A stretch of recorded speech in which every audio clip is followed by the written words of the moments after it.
Welcome back to Xylem learning. അബീമിസ് ആണ്. So ഇന്നത്തെ വീഡിയോയിൽ നമ്മൾ ഡിസ്കസ് ചെയ്യാൻ പോകുന്നത് എക്സാമിന് ചോദിക്കുന്ന ഒരു ഇമ്പോർട്ടന്റ് ക്വസ്റ്റ്യൻ ആണ് ആൻഡ് ഷ്യൂർ ക്വസ്റ്റ്യൻ ആണ്. അപ്പൊ നമ്മുടെ ഫസ്റ്റ് ആക്ടിവിറ്റി എന്ന് പറയുന്നത് നമ്മൾ കുറച്ച് നാളായിട്ട് മിസ് പറഞ്ഞു തരുന്നുണ്ട് ഓരോ വീഡിയോയിൽ അല്ലെ. ഫസ്റ്റ് ആക്ടിവിറ്റി എന്ന് പറയുന്നത് പുറത്തുനിന്ന് നമുക്കൊരു പാസേജ് തരും, അല്ലെങ്കിൽ ഒരു പോം തരും. അതിനെ ബേസ് ചെയ്തിട്ടുള്ള ക്വസ്റ്റ്യൻസ് ആയിരിക്കും ഫസ്റ്റ് ആക്ടിവിറ്റിയിൽ എപ്പോഴും നമുക്ക് ഉണ്ടാവുക. സോ ഇന്ന് നമ്മൾ ചെയ്യാൻ പോകുന്നത് നമ്മുടെ ഇംഗ്ലീഷ് ക്വസ്റ്റ്യൻ പേപ്പർ ഷ്യൂർ ആയിട്ട് കാണുന്ന നമ്മുടെ ഫസ്റ്റ് ആക്ടിവിറ്റിയുടെ ഒരു മോഡലാണ് കേട്ടോ. സോ ഇവിടെ ഒരു പാസേജ് തന്നിട്ടുണ്ട്, അത് വായിച്ചിട്ട് അതിനെ ബേസ് ചെയ്തിട്ടുള്ള ക്വസ്റ്റ്യൻസിന് ആൻസർ ചെയ്യാനാണ് നമ്മളോട് ചോദിച്ചിരിക്കുന്നത്. ഈ പാസേജ് എന്ന് വായിച്ചിടാ. Raju got up early in the morning. He was very happy. അല്ലെ, രാജു രാവിലെ എണീറ്റ് ഭയങ്കര സന്തോഷവാനായിട്ടാണ് എണീക്കുന്നത് അല്ലെ. The nature club of the school had planned a study tour on that day. അപ്പൊ രാജുവിന്റെ സ്കൂളിലെ നേച്ചർ ക്ലബ്ബ് ആ ദിവസം ഒരു സ്റ്റഡി ടൂർ പ്ലാൻ ചെയ്തിട്ടുണ്ട്. The sky was cloudy when they reached the place. അല്ലെ, അവർ ആ സ്ഥലത്ത് എത്തിയപ്പോഴേക്കും ആകാശമൊക്കെ ഇരുണ്ടുകൂടി അല്ലെ, മഴ പെയ്യാനായിട്ടൊക്കെ ഒരുങ്ങിയിരിക്കുകയാണ്.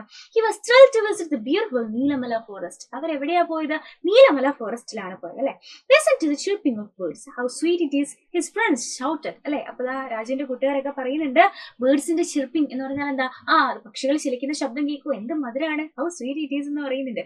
Suddenly it started raining. എന്ന് പറഞ്ഞാൽ എന്താ? പെട്ടെന്ന് തന്നെ മഴ പെയ്യാൻ തുടങ്ങി അല്ലെ. They took shelter under a big tree. അല്ലെ, ഒരു വലിയ മരത്തിന്റെ അടിയിൽ അവർ എന്ത് ചെയ്യാൻ തുടങ്ങി? ഷെൽട്ടർ എന്ന് പറഞ്ഞാൽ അവര് അതിന്റെ അടിയിൽ ആ ഒരു തണലില് അവർ അഭയം പ്രാപിച്ചു. They saw a mother monkey and its baby on the tree. മരത്തില് ഒരു മദർ മങ്കിനെയും ബേബിനെയും അവർ കാണുന്നുണ്ട്. The mother was holding the baby close to her body. Raju felt sorry and said, "See, they are homeless." അല്ലെ, അപ്പൊ ആ ഒരു mother monkey കുട്ടീനെ ഇങ്ങനെ നെഞ്ചോട് ചേർത്ത് പിടിക്കുകയാണ് അല്ലെ. അത് കണ്ടപ്പോഴേക്കും നമ്മുടെ രാജുവിന് സങ്കടം തോന്നിയില്ലേ, അവർ ഹോംലെസ് ആണ്, അവർക്ക് നമ്മളെ പോലെ വീടൊന്നും ഇല്ല. Holding his hand, the teacher said, "The tree is their home. Allow them to live here happily." അപ്പൊ രാജു അത് പറയുന്ന കേട്ടപ്പോഴേക്കും ടീച്ചർ കൈ പിടിച്ചിട്ട് പറയുന്നുണ്ട് അവരുടെ ഹോം എന്ന് പറയുന്നത് എന്താണ്? ഈ മരമാണ് അല്ലെ. അപ്പൊ അവരുടെ ആ ഒരു ഹോമില് സൗകര്യമായിട്ട് അല്ലാന്നുണ്ടെങ്കിൽ സമാധാനത്തോടുകൂടി ജീവിക്കാൻ നമ്മൾ സമ്മതിച്ചാൽ മതി. അവരുടെ വീടെന്ന് പറയുന്നത് ഈ കാണുന്ന മരം തന്നെയാണ്. Let's move without disturbing dum. അതുകൊണ്ട് തന്നെ നമുക്ക് അവരെ ശല്യപ്പെടുത്താതെ ഇവിടുന്ന് അങ്ങോട്ട് മാറി നിൽക്കാം എന്നാര് പറഞ്ഞു? ടീച്ചർ പറഞ്ഞു. അപ്പൊ ഇതാണ് നമ്മുടെ പാസേജ് അല്ലെ. അപ്പൊ ഇതുപോലെ നമ്മളോട് ഒരു സ്റ്റോറിയോ അല്ലാന്നുണ്ടെങ്കിൽ ഒരു പോമോ ഒരു പാസേജ് ഒക്കെ തരും. അതിനെ ബേസ് ചെയ്തിട്ടുള്ള ക്വസ്റ്റ്യൻസ് ആയിരിക്കും പിന്നീട് അങ്ങോട്ട് ഫസ്റ്റ് ആക്ടിവിറ്റിയിൽ കാണുന്നത്. സോ മകളെ, നമുക്ക് 15 മിനിറ്റ് കൂൾ ഓഫ് ടൈം ഉണ്ട്. ഈ കൂൾ ഓഫ് ടൈമിൽ നമ്മൾ എന്ത് ചെയ്യുക? ഈ പറഞ്ഞ പോലെയുള്ള ക്വസ്റ്റ്യൻസ് വായിക്കുക, കൃത്യമായിട്ട് വായിക്കുക. ആദ്യം വായിച്ചിട്ട് മനസ്സിലായില്ലെങ്കിൽ 2-3 തവണ വായിക്കാനുള്ള സമയം നമുക്കുണ്ട് അല്ലേ. സോ ഫസ്റ്റ് ആക്ടിവിറ്റി കമ്പൽസറി ആയതുകൊണ്ട് തന്നെ നമ്മൾ എന്ത് ചെയ്യുക? ഇത് വായിക്കുക, ഇതിന്റെ അർത്ഥം മനസ്സിലാക്കുക. അതിനെ ബേസ് ചെയ്തിട്ടുള്ള ക്വസ്റ്റ്യൻസ് ആണ് നമ്മളോട് പിന്നീട് തരുന്നത്. ഫസ്റ്റ് ക്വസ്റ്റ്യൻ നോക്കിക്കേടാ. Why did Raju get up early in the morning? എന്തിനാണ് രാജു രാവിലെ എണീറ്റത്? നമുക്കറിയാം രാജുവിന്റെ സ്കൂളിൽ എന്താണ്? അവര് നേച്ചർ ക്ലബ്ബ് ആ ദിവസം ടൂർ പ്ലാൻ ചെയ്തിട്ടുണ്ട്. അതിന് വേണ്ടിയിട്ടാണ് രാജു രാവിലെ എണീറ്റത് അല്ലെ. സോ നമുക്ക് എങ്ങനെ പറയാം? The nature club of the school had planned a study tour on that day, so he gets up early in the morning. ആ ദിവസം സ്കൂളിലെ നേച്ചർ ക്ലബ്ബ് ഒരു ടൂർ പ്ലാൻ ചെയ്തു, അതുകൊണ്ടാണ് രാവിലെ നേരത്തെ എത്തിയത് അല്ലെ. അടുത്ത ക്വസ്റ്റ്യൻ നോക്കാം. Pick out the word from passage which means sound of a bird.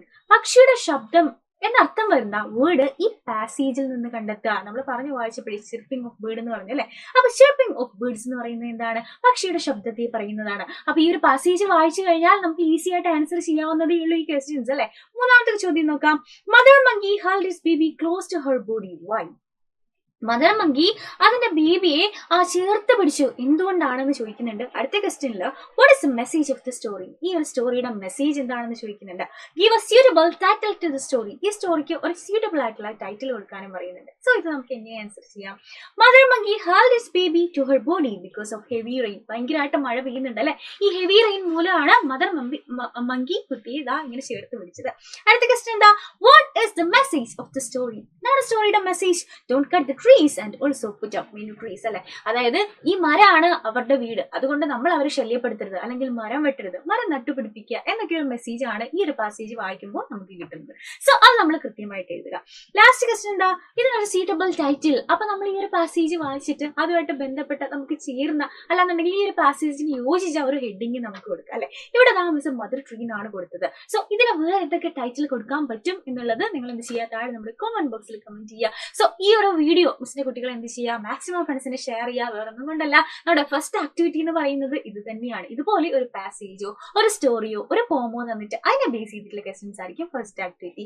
So maximum ഫ്രണ്ട്സിന് ഷെയർ ചെയ്ത് കൊടുക്കുക. ആൻഡ് ഇഷ്ടപ്പെട്ടെങ്കിൽ നമ്മുടെ ചാനൽ ലൈക്ക് ചെയ്യുക, സബ്സ്ക്രൈബ് ചെയ്യുക. സോ ഇനി നമുക്ക് ഇനിയും കാണാം, ഇതുപോലെയുള്ള യൂസ്ഫുൾ വീഡിയോസ് ആയിട്ട് കാണാം. അതുവരെ bye bye and take care.